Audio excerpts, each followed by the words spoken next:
এটা কোন দাওয়াত তাবলীগের কার্যক্রম হতে পারে না, সর্বজনবিদিত। সুতরাং তাদের এই দাবি কোনোভাবেই মানা যায় না যে সমান ভিত্তিতে, বরং তারা দাওয়াত তাবলীগের সাথী নয়, তারা সন্ত্রাসী একটা সংগঠন। আমরা তাদের দাবি জানাই তারা এই সংগঠন যাতে করতে না পারে। এমনি ভাবে তারা তাদের সাংবাদিক সম্মেলনে একটা দাবি উত্থাপন করেছে, ইজতেমা কার্যক্রমে তাদেরকে সুযোগ দেওয়া হোক। আশ্চর্যকর, হাস্যকর বিষয়। তাদেরকে আমরা জিজ্ঞাসা করতে চাই, ইতিপূর্বে যে ইজতেমাগুলো হয়েছে 2017 আমাদের বিভক্তির পর থেকে, তাদেরকে আমরা জিজ্ঞাসা করতে চাই যে আপনারা ইতিপূর্বে কোন ইজতেমার কাজে কি অংশগ্রহণ করেছিলেন? কখনোই করেননি। ইজতেমা কার্যক্রম আমরা করেছি। এই ইজতেমা কার্যক্রম বাস করার আর কোটি করার স্বপ্ন আর সাত নিশ্চয়ই আবার হামলা করে সুযোগ সরকার দেবে না। তারা বলতেছে তাদের উপরে জুলুম নির্যাতন হচ্ছে। আমরা তাদেরকে বলতে চাই, কোথায় জুলুম হচ্ছে? কোথাও জুলুম হয় নাই। হ্যাঁ, তবে বিচ্ছিন্ন কোনো ঘটনা যদি ঘটে থাকে সেটা ভিন্ন ব্যাপার। কোন এলাকায় কোনো ব্যক্তির বিরুদ্ধে ছিল, সেই সুযোগ আমাদের জুলাই নিজামের পক্ষ থেকে তাদের উপরে কোনো কার্যক্রম বা কোন রকমের কোনো হস্তক্ষেপ করা হয় আমাদের ওলামাদেরকে গালমন্দ করে যাচ্ছে, তাদেরকে হেফাজতি বলে বিভিন্ন কথা বলে তাদের তৃতীয় পক্ষ বিষয়, শরীয়তের বিষয়, শরীয়তের বিষয়ে একমত এবং শরীয়তের ব্যাপারে তাবলীগের সূত্রে তো তারা আসে নাই। তাবলীগের মধ্যে যারা শরীয়ত বিরোধী কার্যক্রম করছে তাদের হস্তক্ষেপ বন্ধ করার জন্য বলছে শুধুমাত্র। আর যদি আপনারা ধরেন কোন একটি বাড়িতে ভাড়াটিয়ারা আপোষে আপোষে খুব ভালো ভালো ছিল, খাওয়া দাওয়া করে আমোদ ফুর্তি করে, আর বাসা ভাড়া দিতে হয় না, বিল্ডিং ভাঙাচুরাও করে ফেলতেছে। হঠাৎ করে বাড়িওয়ালা এসে বলল যে আরে ভাই আপনারা কি করতেছেন, আমার বিল্ডিং এর রং নষ্ট করতেছেন কেন, বিল্ডিং ভাঙতেছেন কেন, আমি আপনাদের কাছে ভাড়া নেই। এটা ভিন্ন কথা, আমি অনুরোধ করেছি। ভাড়াটিয়ারা বলে আরে এই লোক থেকে আসলো, আমরা তো ভাড়াটিয়ারা খুব আনন্দেই ছিলাম, এই লোকটা এসে তো আমাদের আনন্দ তৃতীয় পক্ষ। আরে বেটা বেউকুফ কোথাকার, তৃতীয় পক্ষ কোথায়? এ তো প্রথম পক্ষ। নিজাম তৃতীয় পক্ষ, তোমরা তৃতীয় পক্ষ। তার কারণ হলো দাওয়াত তাবলীগের মধ্যে শরীয়তের ব্যাপার যেগুলি রয়েছে এটা হ্যান্ডেল করার দায়িত্ব হযরতে আহলে ইলম, উলামা ইকরাম, উলামা মাশায়েখ, সেটাই তারা করছেন। তারা তো তাবলীগের কোনো বিষয় বলেন নাই যে তাবলীগ করতে পারবো কি পারবো না। তারা দেখছেন অনাধিকার চর্চা, শরীয়ত বিরোধী কাজ যারা করেছে তাদেরকে নিষেধ করেছে। তারা আরেকটি উত্থাপন করছে তাদের সাংবাদিক সম্মেলনে যে মাদ্রাসার ছাত্র ব্যবহার করা থেকে বিরত থাকে। আমি তাদেরকে বলতে চাই, আমাদের নিহত সাথীদের মধ্যে কে মাদ্রাসার ছাত্র? না তাজুল ইসলাম মাদ্রাসার ছাত্র, না আমিনুল ইসলাম বাচ্চু মাদ্রাসার ছাত্র। আমাদের ঢাকা মেডিকেল সহ সকল হসপিটালে গিয়ে আহতদেরকে দেখেন, এরা সকলেই দাওয়াত তাবলীগের শুরাই নিজামের সাথী, এরা মাদ্রাসার ছাত্র নয়। তাহলে প্রশ্নটা আসে কেন?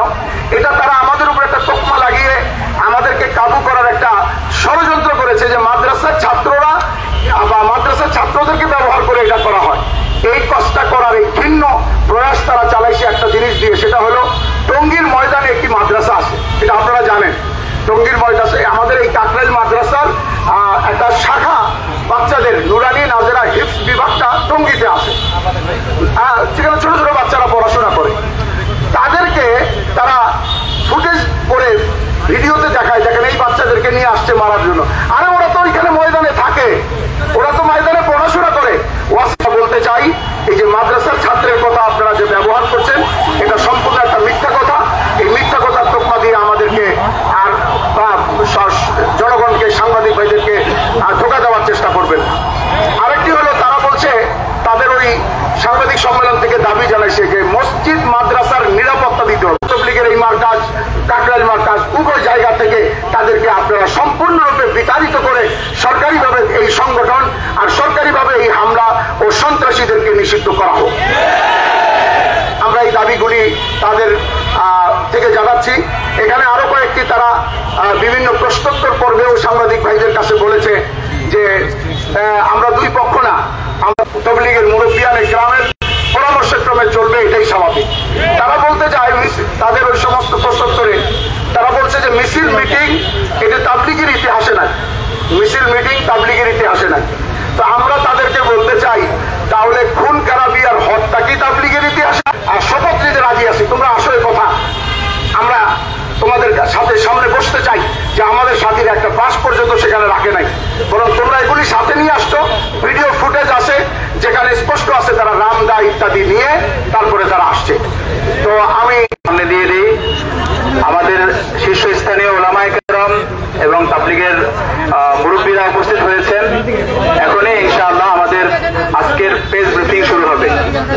যে সমস্ত সাংবাদিক ভাইরা এখনো ওনাদের মাইক্রোফোন বা বুম সামনে দেননি, একটু মেহরবানি করে দিয়ে দিই, কেউ আওয়াজ না করি।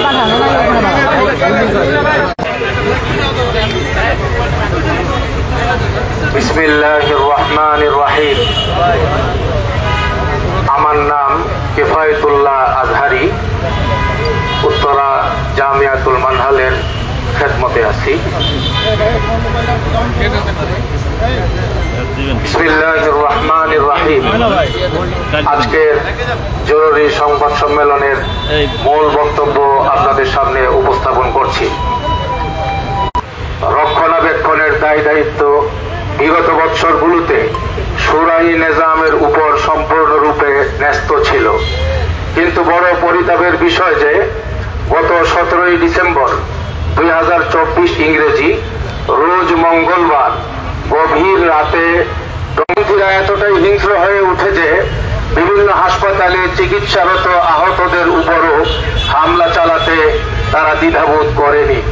প্রিয় সাংবাদিক বন্ধুগণ, সাতপন্থীরা একই কায়দায় গত 2018 সালের 1 ডিসেম্বরেও একতরফা আক্রমণ চালিয়ে প্রায় 5 দিবাগত রাতে হত্যাযজ্ঞ চালিয়েছিল। তাদের মূল হুতা সহ অনেকের নামে মামলা হয়েছে, কিন্তু দুঃখের সঙ্গে বলতে হয় আসামিদের গ্রেফতার করে আইনের আওতার একটি নীল নকশা করেছিল।